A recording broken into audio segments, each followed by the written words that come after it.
I'm Dave Froehlich. Thanks for watching this edition of the Fox 7 Austin CrimeWatch digital exclusive. We're taking a look at some of the crime stories that have made headlines recently in our area. An Austin ISD teacher has been arrested for a second time on child porn-related charges, this time involving the use of AI and pictures of his own students. Comes as a new bill moves forward in the Texas legislature to crack down on explicit material generated by AI. Fox 7 Austin's John Krinjak has the story, and we do want to warn you, some of the details you're about to hear are disturbing. It's not something you want to hear about happening at your school. 50-year-old Carl Innmon, a fifth-grade teacher at Baranoff Elementary School in southwest Austin, is accused of taking real photos of his students and using artificial intelligence to turn them into child porn. It's just incredibly unfortunate that that's going on with school-age kids. I mean, that's just... yeah, it's just awful. Innmon was first arrested last Wednesday and charged with possession of child pornography. DPS says he admitted to downloading 126 explicit files from the internet. Innmon was released on $75,000 bond, but he was arrested again Friday night on even more shocking charges. In an email to parents this weekend, Baranoff principal Alex Hassett said those charges stem from AI-generated materials he created using photos of students within his classroom. With everything that we get technology-wise, we get benefits, but we also get detriments as well. And unfortunately, those who are looking to prey upon people find it through those methods. An arrest affidavit mentions two students, both 10 years old, whose classroom photos were used, but the principal suggesting there may have been more. Quote, police are working to identify and inform any families involved. We do not yet know the extent of students involved. It is horrific how common this is becoming, that it is spreading. This comes as the Texas Senate just passed a bill last week that would make AI-generated child porn a crime, even if it doesn't depict a real-life child. If a reasonable person looks at that image and says, yep, that's a child, then we're able to take action. As for Innmon, he's out on bond again, ordered to stay away from children and stay off the internet. He's been placed on leave and recommended for termination pending a vote by the school board. Meanwhile, the district will be providing counseling for Baranoff students when they return from spring break. I'm glad they found out about this person and removed them. I did reach out to Innmon's attorney. He declined to comment on the charges. Innmon is due in court on April 10th. Reporting in South Austin, I'm John Krinjak, Fox 7 Austin News. Austin police are looking for tips after a man was murdered on I-35. They say he was found in his car with a gunshot wound, and now that man's family and friends are sharing their memories. Fox 7 Austin's Angela Shen has more. 47-year-old Edward Espino was a star. From him being so small, he was a showstopper. His sister says he grew up in Corpus Christi and moved all over, serving in the military, living in New York. He moved to Austin a year ago. Out of all the places that he moved, he said that he had finally found his home here. Oh. And that's what makes it hard, is because he was happy. He was very happy here. Austin is where his life came to an end. Police say on Sunday around 3:30 a.m. they got 911 calls about a Mitsubishi Mirage driven by Espino, stalled in the left lane on northbound I-35 near Breaker. It was hit by a Ford Bronco. Espino had a gunshot wound and was pronounced dead.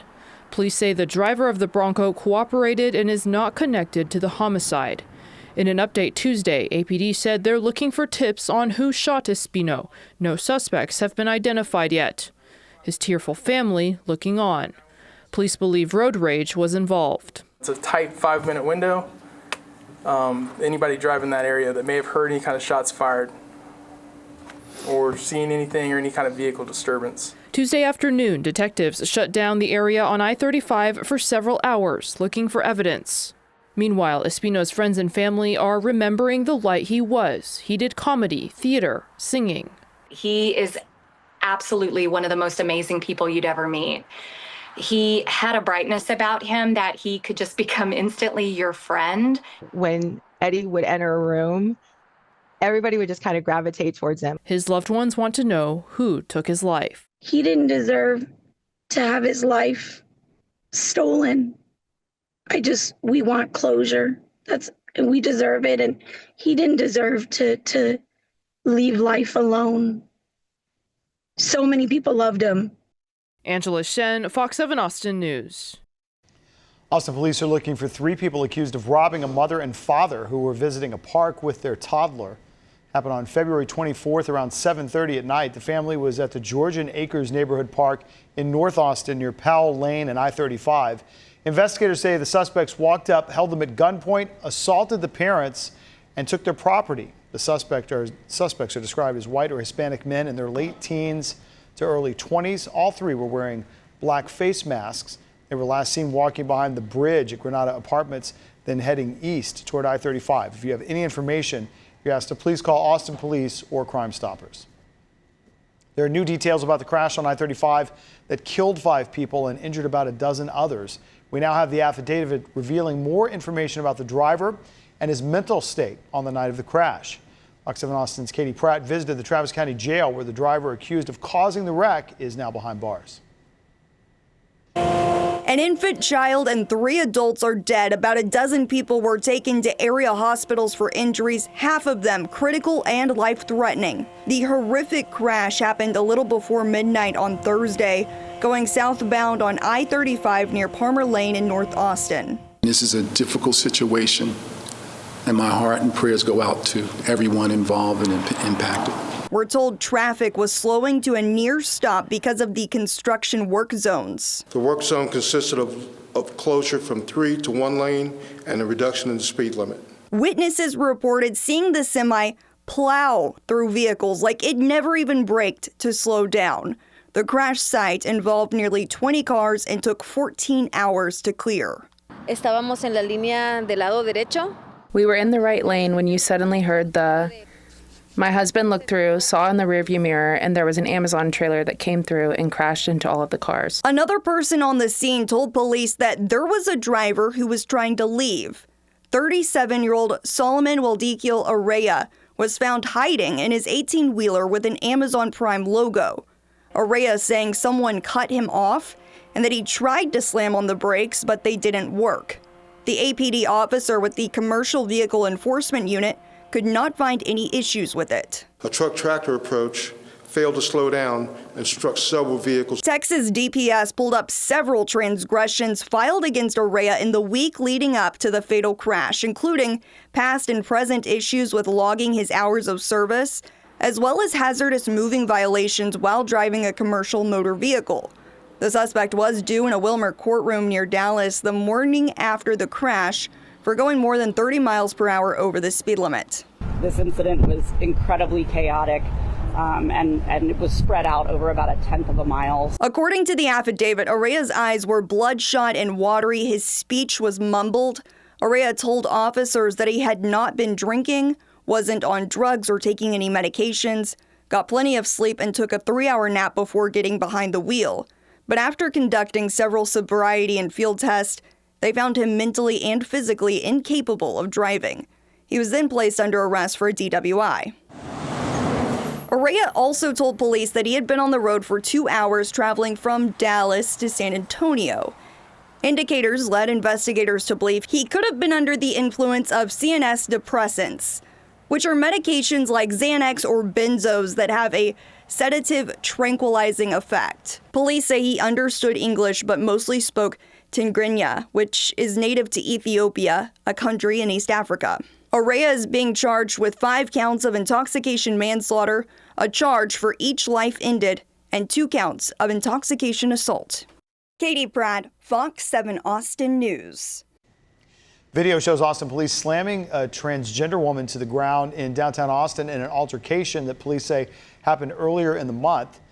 Suspect was evaluated by EMS and arrested for disorderly conduct. Some city officials and members of the community are calling the officer's actions, quote, excessive force. Fox 7 Austin's Tan Radford has more. Body camera footage from March 2nd around 2:30 a.m. shows police attempting to break up a fight in downtown Austin near 6th Street and Natchez Street. According to Austin police, an intoxicated person in a black dress was attempting to fight someone. Officers began to blow their whistles to de-escalate the situation and disperse the crowd. APD says the person in the black dress went on the side of a building and swung a closed fist twice at someone, causing more whistleblowing by officers as they attempted to stop the assault. Police say they attempted to detain the intoxicated person and they resisted, resulting in a fall to the ground that ended with the suspect hitting their face on the ground. The altercation was caught on camera by witnesses in the area and shared to social media. In the video, the person in the black dress was identified as a trans woman. Social media commenters are calling the arrest a form of police brutality. You can hear witnesses say, "Look how they treat trans people in Austin" on the video. How they treat trans people in Austin. The witness that recorded the incident says police swept the woman with their feet and slammed her down to the ground, causing her to bleed. Several Austin City Council members have also come forward to respond to the viral video, stating in part, "At a time when our LGBTQIA+ community is under attacks from the national and state governments, we must do all we can as a city to ensure that all members of our community are safe." APD has responded to the video, stating that the incident was reviewed by the Force Review Unit and it was determined that the use of force was within law and policy. Put your hands behind your back. Court documents show the man accused of shooting and killing a man in a road rage incident earlier in the month also shot someone else 2 years ago. Austin police say Jacob Gonzalez was involved in a shootout in 2023, but those charges were dismissed. Fox 7 Austin's Meredith Aldis has that story. He was a happy guy. He was a loving guy. He loved to fish. He was an artist. He liked to paint. Adon Martes, known as Adam, was everything to Carmen Castillo. On March 8th, he was killed. 21-year-old Jacob Gonzalez was charged with his murder. Police say Martes and Gonzalez were feuding on the road for several miles. When both cars stopped at a red light on the I-35 service road near MLK, Martes got out of the passenger side of the vehicle and walked towards Gonzalez's car. Gonzalez told police he thought Martes was going to swing on him, and he shot him. We still can't believe that it happened, you know. I mean, what a way to lose your life, you know. It was just horrible for this to happen to him. Court records reveal this wasn't the first time Gonzalez shot someone. Police say in 2023, Gonzalez and another male got into a shootout at a gas station when a man who recognized the vehicle belonging to people who've been causing problems and committing crimes in his neighborhood pulled up and blocked it in, then confronted them. Detectives say video shows the man shot at Gonzalez, then Gonzalez fired back. 35 shell casings were found in the parking lot. Gonzalez was arrested for aggravated assault with a deadly weapon and unlawful carrying of a weapon. If you're the police, if you're the district attorney, if you're the entire criminal justice apparatus, and you have a young person who's underage and they're walking around with a firearm and they're getting into trouble with that firearm, you should move in quickly. You should intervene quickly. But both charges were dismissed. The district attorney's office says, quote, "In this case, the information presented in the PC affidavit and evidence collected indicated that the defendant acted in self-defense." The county attorney's office says, quote, "Our review of the misdemeanor charge revealed evidentiary deficiencies. Since we could not meet our evidentiary burden, we dismissed the charge with a sworn affidavit that the suspected weapon was not in the possession of the defendant nor any other firearms or weapons, after law enforcement was unable to locate the firearm either." 19 years old and you're getting into a shootout with somebody, it doesn't take a genius to see what's going to happen within the next few years, especially if you feel like you did nothing wrong and you're backed up by the criminal justice system. At just 18 years old, Gonzalez was also arrested for unlawful carrying of a weapon. It, too, was dismissed. If the criminal justice system had intervened and had put them in jail, had put them in prison, had put them in a youth facility, and really did some programming around that, you know, that person today might not have committed that homicide. But just 3 years later, Gonzalez admitted to shooting Martes. I just hope that they don't let him out, because if he's done it more than once, no telling if he's going to do it again. Gonzalez is being held in the Travis County Jail on $1 million bond. Meredith Aldis, Fox 7 Austin Crime Watch. Kyle police have arrested a San Marcos woman accused of hitting and killing a woman who had pulled her car over to the side of I-35. Happened around 2 in the morning on March 18th near Yarrington Road. 21-year-old Gabriela Suarte is charged with intoxication manslaughter. Police say 50-year-old Flavia Gomez was on the shoulder of the road trying to fix a tarp on her vehicle when Suarte hit her. Gomez died at the scene. When police arrived, they observed signs of impairment. They say she admitted to coming from 6th Street and drinking prior to the crash. Former Austin police officer has pleaded guilty to a misdemeanor, and in doing so, he'll never be a police officer again. Fox 7 Austin's Meredith Aldis has that story. Alejandro Gayton will never be a police officer again. And the situation in which this officer finds himself is egregious. Back in March 2021, Gayton was trying to help 3 other Austin police officers arrest a man who had an outstanding warrant. Now here we are, years later, this officer is fighting for his freedom. Nearly 2 years later, the Travis County District Attorney's Office filed a complaint against Gayton, claiming he used excessive force by, quote, intentionally and knowingly causing bodily injury to Carvius Jackson by striking him with a baton and deploying a taser against him. In March 2023, a grand jury returned a 3-count indictment, charging Gayton with felony aggravated assault by a public servant and 2 misdemeanors, assault causing bodily injury and official oppression. Garza's district attorney's office has been so anti-law enforcement,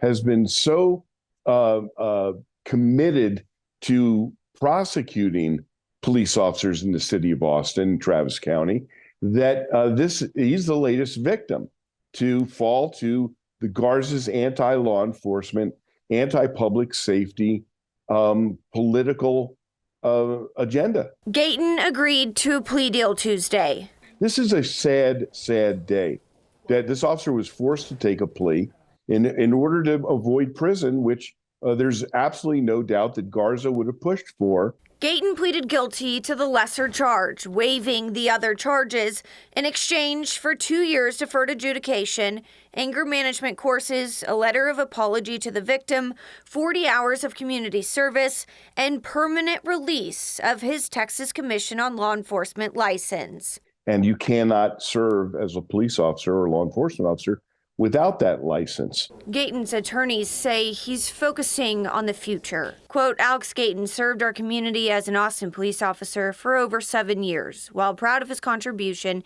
he decided the reality of continuing a law enforcement career in Austin, where police officers are routinely targeted for prosecution by DA Jose Garza, is not the best choice for him or his family. Meredith Aldis, Fox 7 Austin News. Well, for more on the stories featured in this episode, you can head to our website, fox7austin.com, and click on the Crime Watch section at the top of the page. Make sure to catch the premiere of Crime Watch stories each Monday on Fox 7 Austin News at 9. You can watch on our local mobile and connected TV apps. They're free to download, and you can stream the news on your phone as well as multiple platforms like Roku and Apple TV. Thanks for watching this edition of the Fox 7 Austin Crime Watch digital exclusive. Don't forget to subscribe to the Fox 7 Austin YouTube channel.